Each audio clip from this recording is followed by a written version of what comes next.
Out in front of this field, it's Kyle Busch. He has led all 10 laps complete at Nashville Superspeedway. Austin Dillon, Todd Bodine, Justin Johnson, and Cole Witt. They are your top 5. Kyle Busch trying to go back-to-back with wins here at Nashville Superspeedway. Does anybody have anything for him? The NASCAR Camping World Truck Series on Speed is brought to you by Camping World's Grill Fest, May 9th through the 11th. Check out Camping World's complete set of grills, chairs, and all your outdoor enjoyment needs. By the new 2011 Ford F-150, built Ford tough. And by Liquifeed. Give your plants the perfect balance of water and nutrients to grow twice as big with Liquifeed from Miracle-Gro.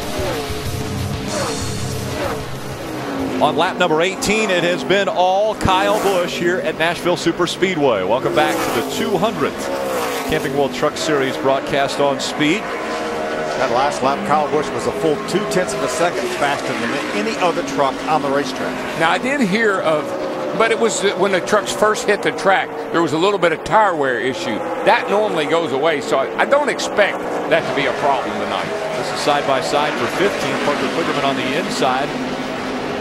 Brendan Gaughan on the outside, the South Point number 62. Brendan's made a nice move up from his 22nd starting position. Trying to get by. He's a Germaniac. He is a Germaniac as well. These two continue to try to settle the battle for 15. See all that black on the racetrack. Darrell was talking about it earlier. This racetrack has really taken that rubber. There's a lot of times when you come as Timothy Peters moves under Elliott Sadler for the 7th position, a lot of times it looks like dust. But this racetrack's really taken the rubber. Yeah, it has. That dust is what you don't want to see, because that means the tires are not putting any into the track. But you can see the dark groove it has developed. That's good news for everybody. Nelson Piquet Jr. coming up behind that 21 of Elliott Sadler. I think KHI is using this race with Elliott Sadler's truck as a little bit of a test. They're trying to test some things that will help their nationwide situation. Elliott running for the championship for KHI in the nationwide series. So they're testing some of the stuff that they may employ tomorrow night in the nationwide race. Tomorrow afternoon, actually.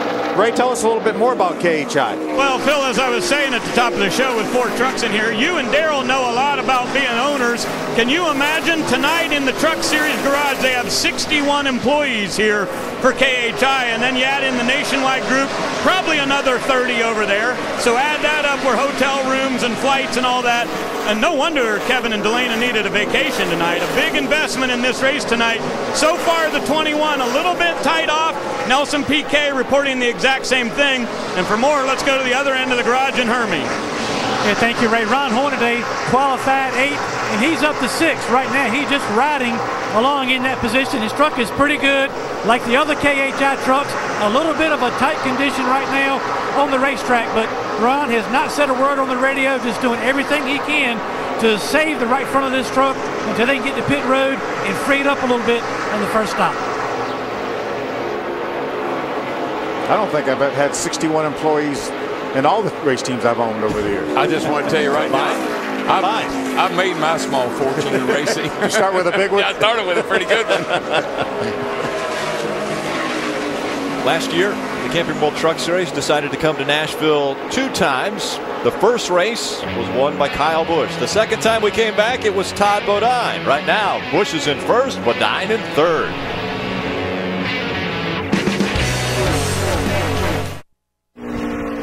Stay informed with the latest trucks updates right from the track. Find video highlights, expert analysis, driver blogs, and photo galleries. Get more at speed.com in the NASCAR section. You know, the sun's going down, as the spouse said, and the lights have come up. And that transition, the racetrack, there's particularly white concrete like this, it's like you reached over and turned the contrast all the way up on your TV. This changes the appearance of the track. The perception of the track is so different once the lights come up. 6th and 7th here. Justin Johnson falls back behind Timothy Peters now. Out front, it's Kyle Busch, Todd Bodine, Austin Dillon, Ron Hornaday, and Cole Witt. They are your top 5. And you see it's starting to bottle up back here. Yeah, these lead lap trucks, 6th on back from Timothy Peters, mixed in with some lap bound trucks. Cole Witt doing a pretty nice job there running in 5th place. Stacy Compton, he's doing a really nice job with that team. And Cole Witt is, I'm telling you, he's going to be a hot driver on that, wherever he goes. Well, DW, while we're away at break, Cole Witt had a little bit of an issue here as he drove up to the back of the 51 of Justin Johnson. Watch this now. Trying to get under him here. See, the 51 gets a little sideways, and then Cole gets sideways. Yeah. Both of them there. A little bit of the air, a little bit of air movement right there. Move both those trucks around. Watch this from the onboard. Watch the 51, and you can hear the tires squealing on the 60 truck of Cole Witt. I don't know if that was the tires or him. Things happen fast. Things start moving around like that. You do a little squealing yourself. Todd Bodine has taken second away from Austin Dillon. He is 1.2 seconds behind Kyle Busch. There's a battle for position right there. The 21 of Elliott Sadler gets underneath that 51 of Justin Johnson. Elliott takes over the 8th spot. Nelson Piquet Jr. just in front of him in 7th. You know, Justin said he talked to Kyle Busch before he qualified and got a great qualifying lap. But he'd probably like to stop right now, time out. I need to talk to Kyle Busch a minute. These guys are coming from everywhere. It's not like Talladega. He can't switch over to frequency, Kenny, on the radio. Not tonight. Kyle Busch, when he won here a year ago, he led the first 76 laps of this race, and then overall led 102 of the 150 laps. You see the gap from Kyle Busch to second, which is Todd Bodine now.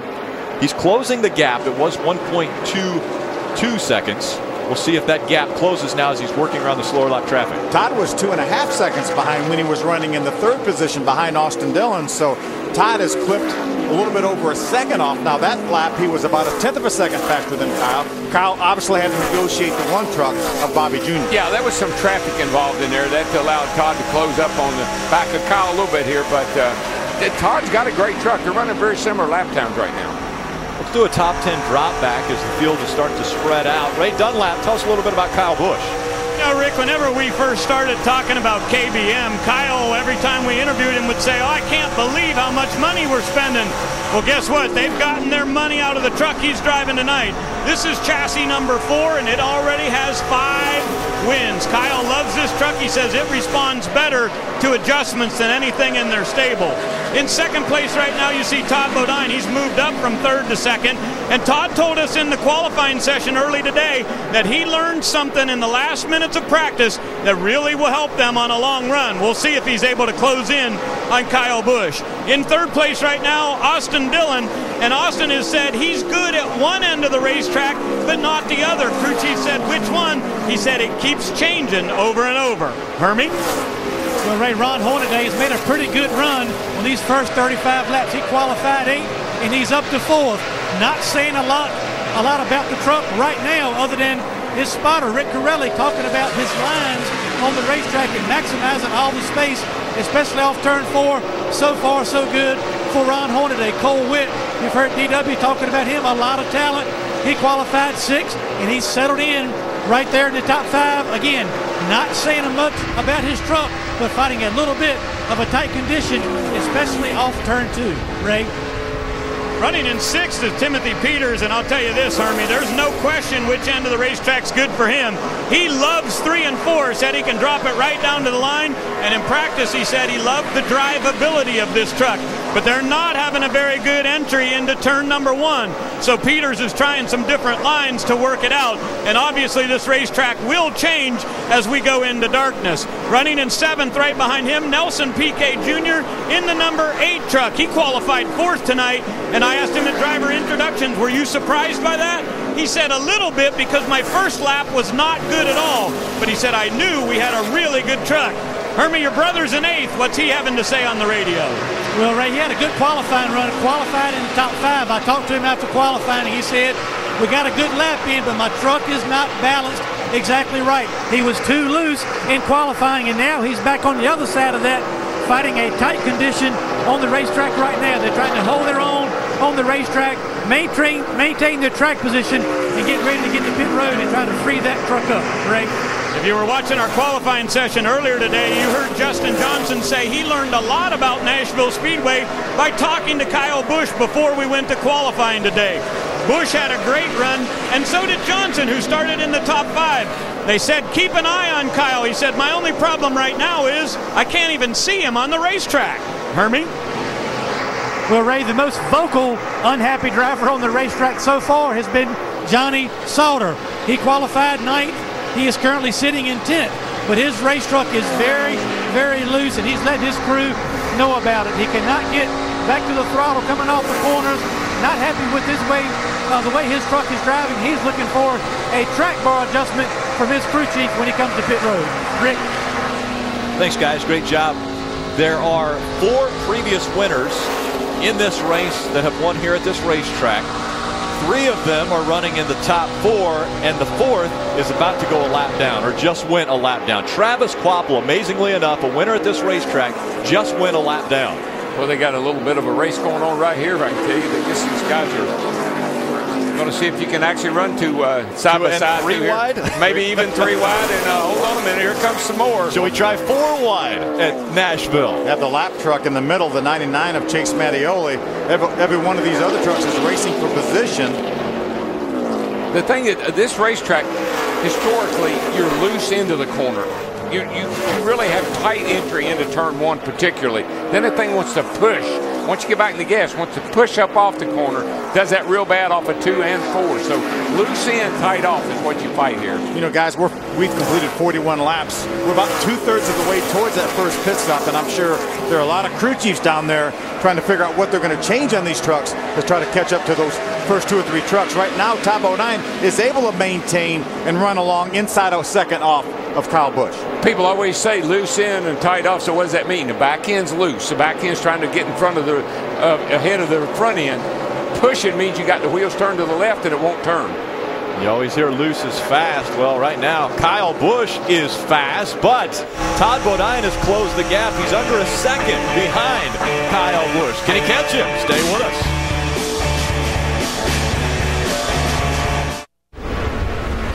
Wednesday, it's an extreme 36-hour build-off on an all-new Car Warriors. The All-Stars clash with a team from South Central LA, and as both teams push to build the ultimate cop car, a brawl breaks out. You don't want to miss an all-new Car Warriors Wednesday at 9 Eastern right here on Speed. We're just Take a look at the gap We're here. going to have a brawl for the lead right here. Top 09 has caught Kyle Busch. It's getting tight up front. Kyle Busch has less than a half a second lead on Todd Bodine. He's been just whittling away at that lead. Look at these 2 different lines they run down here, 1 and 2. Kyle right around the bottom, but Todd has found some speed up a little higher. He gets a really nice run up off his corner, gets a lot of momentum down that back straightaway, and really closes fast at the end of the back straightaway on Kyle Busch. Looks like he gets those right sides up where there's not really that much black and gets a little bit better grip up there.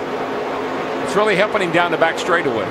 They run about the same line in 3 and 4, but when they get to 1 and 2, totally different. Cole Witt gives up the 5th spot to come down pit road. This may be a tick early. I was talking to Marcus Richmond, his crew chief. He said we're not getting that great of fuel mileage, so this is probably scheduled for them, Ray. It was scheduled, Phil, but also he came on the radio just a moment ago and said a slight vibration in the right front. Marcus said, don't take a chance. Let's get in here and check it.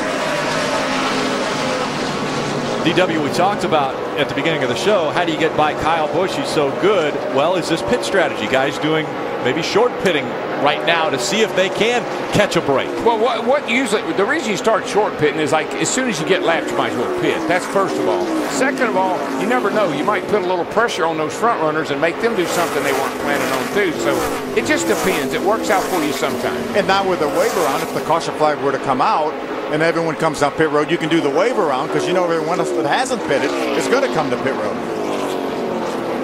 Kyle Busch out in front of Todd Bodine. Austin Dillon's dropped back to the 3rd spot. Hornaday running 4th. Timothy Peters is running 5th. I mentioned that Jason White had come to pit road. Hermie, what happened?